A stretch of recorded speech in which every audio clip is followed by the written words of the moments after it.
دو تا جوره بعد انتظاری های دور و دراز وا میخرن سلوچینه خود میخرن ایش میخرن اوش میخرن اوش چا تا همه قواخا انداختگی چی دم مگه برای تنزیقی مگه بلدین یک کارو باشید چی навор сохта шудагии бо дастгирии сайти 1xbet дариҷа коэффициентҳои зиёд ва бонусҳои гуногунам меёбем ки силкаш дар комментария. ҳамчунин агар бо промокоди ёвонӣ шумо регистратсия кунед барои пардохти аввалинтон 6500 рубл бонус медиҳанд. برادرای غریب شیر محمد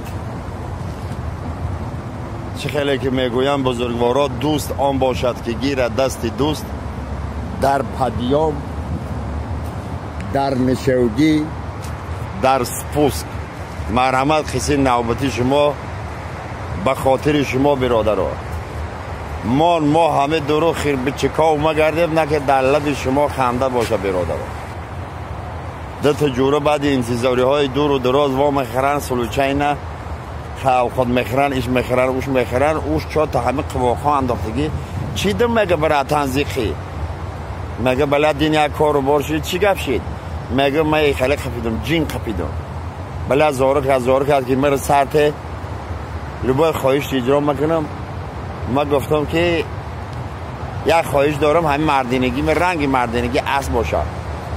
با چی گفت شید گفت هم خواهش ها اجرا شید کو بینم نگفته رزمیر همون رزمیر اسودگی پراست و خدازدی جین مرا فریو کرد حالی کدام اسب پیرمه بینم فقط اسپاد و چولیمو مخیزه.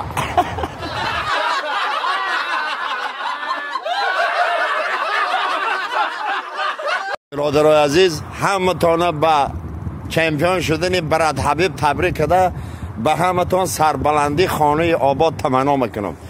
دعای بسیاری مستجاب میشه. ما در کرسنیم پلاشد بابای حبیب خطی نصیب باشه استرج داریم همه تان در تنصیحتی ماده برای کار دعاگوی شعری آوان باشد. الله اکبر.